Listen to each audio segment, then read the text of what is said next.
આપણે આપણું basic cultural food છે એને પ્રોત્સાહન આપવું જોઈએ, એ ખાવું જોઈએ. હું એમ નથી કહેતો બહારનું ન ખાવું જોઈએ, ખાવું જોઈએ, પણ એના પાછળની તમને નોલેજ હોવું જોઈએ. ક્રોર્સ ઓફ રેવન્યુ, તમને કહું ક્રોર્સ ઓફ રેવન્યુ, આ કોઈ નાનો ફિગર નથી કોઈ બિઝનેસમેન માટે, પણ હું કહી શકું ગેરંટીથી કે ક્રોર્સ ઓફ રેવન્યુ થાય વર્ષનું.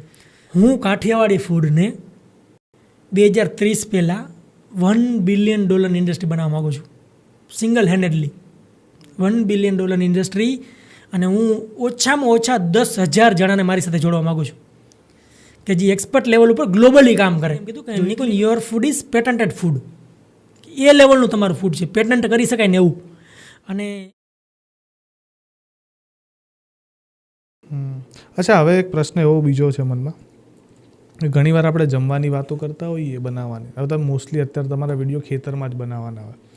હવે અત્યારે લોકોનું થોડુંક બી ચાલી જાય ને, કંઈક યોગ બોગ ચાલી જાય, યોગની કંઈક ક્લાસીસ ચાલી જાય, તો પછી એના મોટા મોટા કોર્સીસ વેચે કે પેકેજ વેચવા લાગે. તમને એવો વિચાર ના આવ્યો કોઈ દિવસ રેસ્ટોરન્ટ બનાવીએ કે કંઈક એવી પ્રોડક્ટ વેચવાનું ચાલુ કરીએ કે મારા ખેતરની પ્રોડક્ટ છે? આવો વિચાર નથી આવ્યો? મારો તમને કહું એક બેઝિક સિદ્ધાંત છે કે હું અત્યારે જે કામ કરું છું ને એક લેવલથી કામ કરું છું. એટલે લેવલ ઇન ધ સેન્સ કે મારું આના પાછળનું એક લોંગ વિઝન છે. લોંગ વિઝન કઈ રીતે કે આપણા સામાજિક ક્ષેત્રે જે એક બદલાવ ફૂડમાં આવી રહ્યો છે ને એને મારે અટકાવવો છે. તમે જુઓ આજે અમુક નોનસેન્સ ફૂડ આપણા ઘરમાં કરી ગયા છે. હા, હકીકતે ન હોવો જોઈએ, હકીકતે ન હોવો જોઈએ. આપણે આપણું બેઝિક કલ્ચરલ ફૂડ છે એને પ્રોત્સાહન આપવું જોઈએ, એ ખાવું જોઈએ. હું એમ નથી કહેતો બહારનું ન ખાવું જોઈએ, ખાવું જોઈએ, પણ એના પાછળની તમને નોલેજ હોવું જોઈએ. ખાવું એ ગુનો નથી, પણ આંધળું થઈ અને ખાવું એ ગુનો છે. તો એટલા માટે થઈને અત્યારે હું એ લેવલ ઉપર કામ કરી રહ્યો છું કે મોટામાં મોટા લેવલ ઉપર હું આને ઇમ્પેક્ટ કરી શકું, અવેરનેસ ફેલાવી શકું કે હેલ્ધી ફૂડ કેને કહેવાય, સારું ફૂડ કેને કહેવાય, ઓર્ગેનિક ફૂડ કેને કહેવાય એને. બાકી આ બધું ધારું તો ઇઝીલી કરી શકું. અને ક્રોર્સ ઓફ રેવન્યુ, તમને કહું ક્રોર્સ ઓફ રેવન્યુ, આ કોઈ નાનો ફિગર નથી કોઈ બિઝનેસમેન માટે, પણ હું કહી શકું ગેરંટીથી કે ક્રોર્સ ઓફ રેવન્યુ થાય વર્ષનું. અને ક્રોર્સ ઓફ રેવન્યુ મેં જાતું કર્યું છે સ્પોન્સરશિપનું, કે ભાઈ હું કોઈ પણ એવા પ્રોડક્ટનું માર્કેટિંગ નહીં કરું કે જેથી લોકોનું અહિત થાય. પણ આ તો તમે જે ખેતરમાં બનાવો છો, કોઈ વાર એવું વિચાર ના હોય કે ખેતરની બહાર એક રેસ્ટોરન્ટ બનાવીએ, પાછળથી ઓર્ગેનિક તોડીને ખવડાવીએ? કારણ કે ઘણા લોકોનો ભાવ એવો હોતો હશે કે ભાઈ અમને ખવડાવો, બરોબર.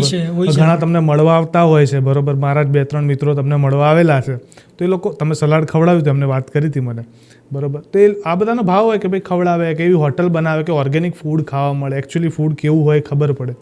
તો આને લઈને ભવિષ્યમાં કોઈ વિચાર છે કે આવું કંઈક આયોજન કરવું છે? બહુ ડિમાન્ડ છે ખરેખર, તમારી એની સાચી વાત છે. અને આ તમે કહો છો ને એ હકીકતે કરવું જ જોઈએ.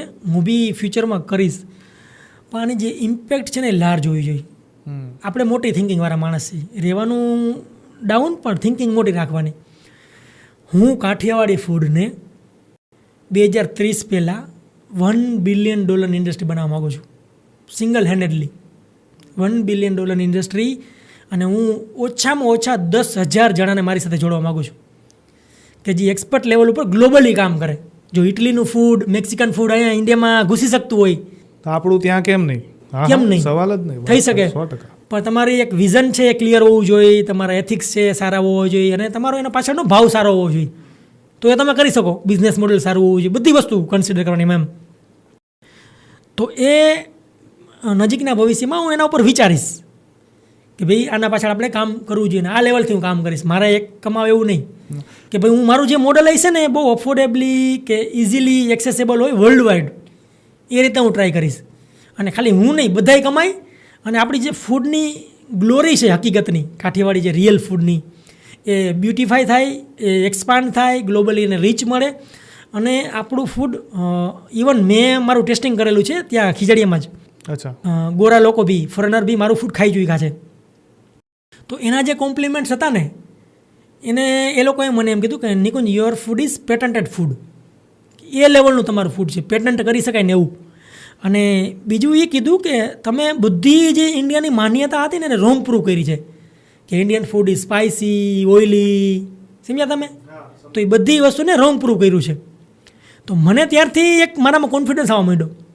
અને ત્યારબાદ હું અલગ અલગ વસ્તુ ડેવલપમેન્ટ કરી, અલગ અલગ રેસીપી જે જૂની કલેક્ટ કરી, અને એમ કરી આજે તમે ખાલી વિચારો કે મારી પાસે 150 રેસીપીનું મેન્યુ છે કાઠિયાવાડી, કોઈ દી કોઈ સાંભળ્યું નહીં હોય. 150 રેસીપી કાઠિયાવાડી.